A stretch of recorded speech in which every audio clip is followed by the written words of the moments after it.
Have you ever seen water effect on realistic drawings or translucent effect? I am artist Muthuswamy from India. To start, I'm going to use a HB pencil to create a layer in this whole area, as I'm planning to create high contrast details, white and black details. So I want to create this mid-tone on the paper, sort of a toned paper. But doing this, all drawing is going to pop more. Just repeat the steps you see in the video. Just take a look how I'm creating the lines for our layer. I'm trying not to connect them in the center of the paper, just to avoid messing up our layer. So try to create a continuous line from the top, stretch the bottom. And of course, it's going to make easier for us to mix the graphite in the blending process. All right, that's cool. Now that we've created our layer, we have to mix it. We have to mix the graphite. And for this, I got here a tissue paper, but you can use a tissue or a cloth to do this process. Let's get back to the paper, but this time using the pencil again to create the sketch outlines for the water drops.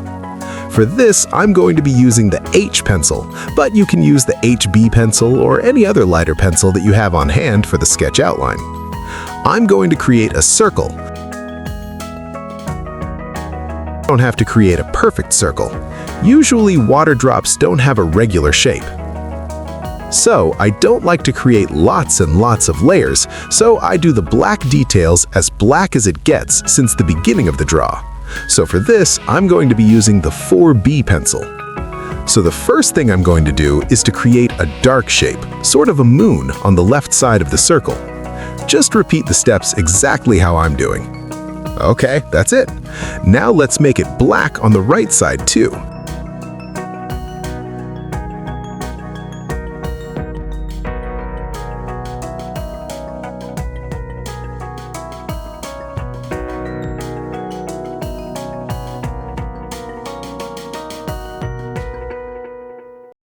And we are going to create another moon shape, but this turn we are going to make it outside the circle. And for this, I'll still use the 4B pencil, and I'll make it black, completely black. You just have to apply more pressure to the pencil. That's it. Now we are going to make two gradients. The first gradient is using the 4B pencil, going from the left side and moving over to the right side, but just until the center of the drop. We apply less and less pressure to the pencil as we move our way to the right side. And for this gradient layer, I'm using circular motions. All right, that's good.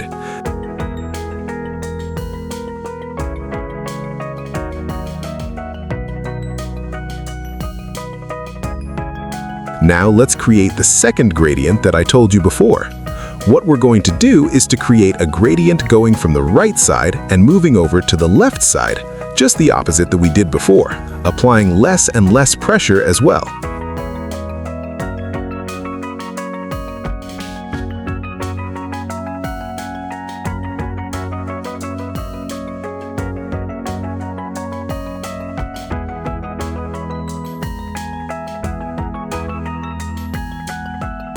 For this, I'm using the stick eraser. But if you don't have that stick eraser, but you have some eraser out there, and if you cut it sharpen, you'll be able to create accurate details like mine. Good. Let's start the blending process now. For this, I could use the blending stump, but I'm going to use the cotton bud or cotton swab. I don't know how you call this. But whether using the blending stamp or the cotton bud will have the same result. All right, that's it. Now, if you pay attention, that detail that we did, that black detail, that shadow outside the circle, there is a harsh cutoff point between the black detail and the paper around it, or the paper on the background. So what I'm going to do is just to create this smooth transition between them using the same 4B pencil. All right, that's it.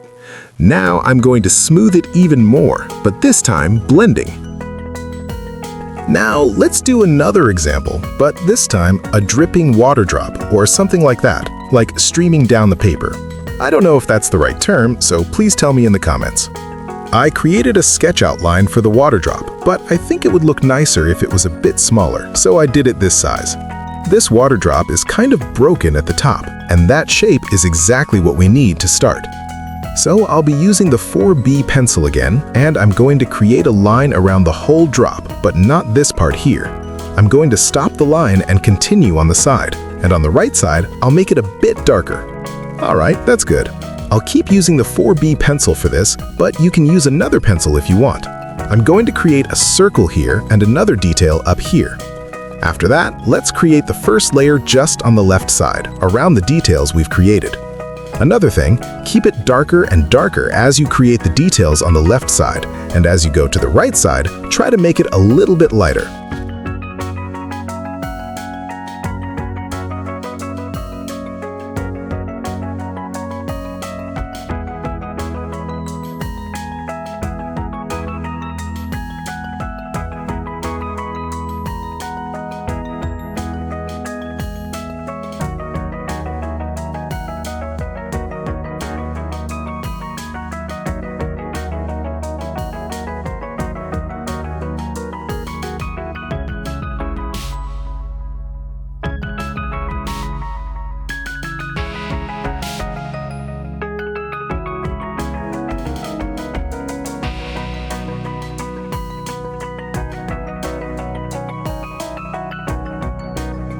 Now that we have the dark tones established within the water drop, let's create a dark shadow on the right side, exactly as we did in the first example.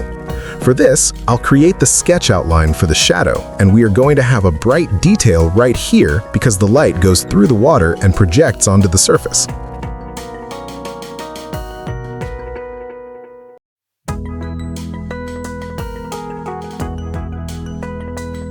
Okay, now let's create an intense dark black for the shadow, and also create a gradient as we move closer to the highlight.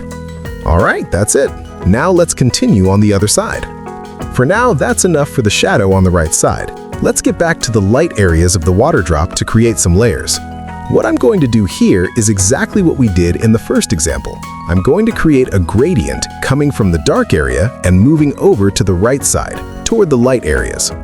We'll do the same thing on the upper side. The idea is to create a layer as smooth as possible. Okay, now let's start mixing the graphite. I'll use the cotton bud for this again, exactly as we did before. I'll use circular motions, and for blending, I always move from the dark to the light areas, because blending from light to dark is much harder to control. Oh yeah, take a look at how it looks now. Now, using my stick eraser, I'm going to create the highlights I need in the lightest areas of the water drop. I'll also do the same for the outside shadow. For the brightest highlights, I'll use the white gel pen again, and you can also use it in some other parts. And that's it! Our drawing is finished. I hope you enjoyed the process and the tips I gave you to create water drops. If you want to create more detailed drawings like water effects, glass effects, is practice more. I'm planning to bring many more tutorials, so tell me in the comments what you would like to learn for the next video. For more tutorial lessons, click this.